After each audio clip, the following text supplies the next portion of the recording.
Thank you for listening to BizPod with me, Paul. And me, Rachel. Our weekly business English podcast where we talk about the news, social media, and hot topics from a business point of view. You'll get a podcast and links to the articles we discuss. This way you can share your thoughts too. Join us as we discuss what's on our minds this week.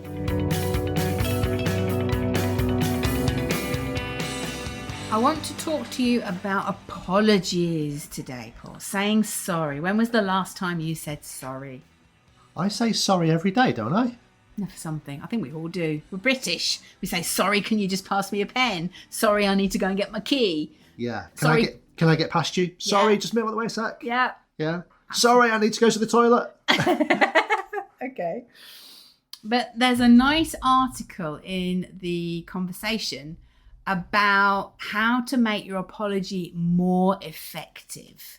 Yeah. There's some interesting vocabulary used as well in terms of the apologies, which, okay, so it's interesting vocabulary, but you're not quite sure about this, are you? You're not sure about the research. I think there's a lot of holes in it, but obviously this is an article just to highlight you about how you apologise. It's not just the way you apologise, it's the words you choose. And the lady is suggesting that if you use more complex vocabulary, your apology will be received as being more sincere and heartfelt. But... What's the but? She looks at 25 tweets by celebrities and 25 by non-celebrities. There's no suggestion of what people are apologising about or why. And I'm thinking, well, celebrities, they're apologising about something they've done that might damage their brand. Whereas non-celebrities, I mean, why would you be on a public platform apologising? That doesn't make sense. Yeah. Depends who you're apologising to, doesn't it, as well? Yeah. And also there's a thing about, well, is it the length of the sentence, as in the number of words in it? Or is she talking about using words with lots of more syllables? There's combative, which is 3, or confrontational, which is 5. Yeah.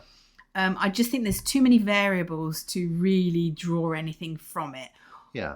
Although she does mention that if you turn up in person to apologise to somebody at a place where you were never scheduled to be anyway, then the person who's receiving your apology will absolutely think, wow, you're here because it's important to say sorry, because there was no other reason for you to be here. Yeah, she also says that if you have to spend money as part of your apology, that's also more accepted or more apologetic. Yeah, if it costs you something. Yeah, so like, I don't know, flowers, chocolates, an orange. An orange? Yeah, I don't know, an orange. The first fruit that came to my mind. I should have said strawberries, but I said an orange. So the next time I do something that I need to apologise you for, all I've got to do is go and buy a piece of fruit to give you. Well, when you say it like that, it sounds ridiculous. It doesn't it? Yeah. Okay. But spending money as part of your apology is supposedly better as well. Mm-hmm. But let's just focus more on the vocabulary and the length of those sentences. So I'm going to read the first one. So, my action does not show who I am. My action does. To me, that doesn't sound like an apology anyway. It does. It sounds very formal. Yeah. My action does not reflect my true self. Yeah. Or the longest sentence, my action does not represent my true character. I mean, that's awful English, isn't it? Yeah. My action. You wouldn't say my action. You'd say what I did is not who I really am. Yeah, it's not great English, no. But also it's not an apology. No, there's no sorry in it. Exactly. Yeah. Okay. Unless you're, if you're apologising, you've got to say sorry. Well, think of politics. Think of business, where the CEOs who've done something wrong in the news, or the politicians say, I'm sorry you feel that way. Have they apologised? No, they just said, I'm sorry you feel that way. Exactly. Yeah. So be careful. Just because somebody says the word sorry doesn't mean they are apologising. Or that they're sorry. They're avoiding it. Yeah. Okay, well, let's go to the second example. Mm-hmm. So the first example, my action does not show who I am, does not sound like an apology. No. So let's have a look at the second one. I did not mean to answer in a hostile way. That's awful English as well. But it is more of an apology. I the didn't first mean it. You need to contract it. I didn't mean it. Not I did not. Yeah. I didn't mean to answer in a hostile way. Okay, it's good, perfect grammar. Doesn't sound natural though because there's missing the contraction, like I said at the beginning, and you wouldn't say hostile. It's very formal. Yeah. Yeah. I didn't mean to reply in a combative style. That's ridiculous. Nobody would ever say that naturally. No. I didn't mean to respond in a confrontational manner. Now that sounds a little bit better, but you'd probably say, I didn't mean to be confrontational. Yeah. So whoever's written this is obviously not a native speaker. And if they were the test questions in a research, I mean, I'd undermine that even further because they're not ways that native speakers speak. Yeah.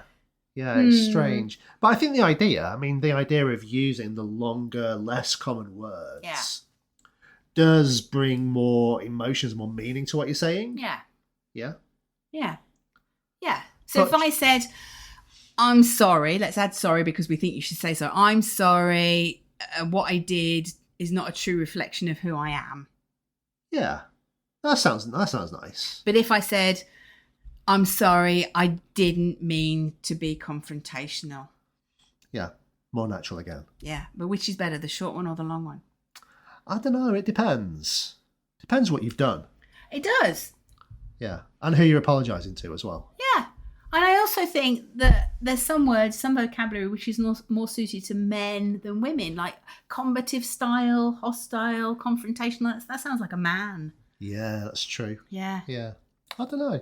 Apologising and saying sorry, I think it's something you have to sort of really mean it. You can't just use longer words and hope that the meaning is including the words.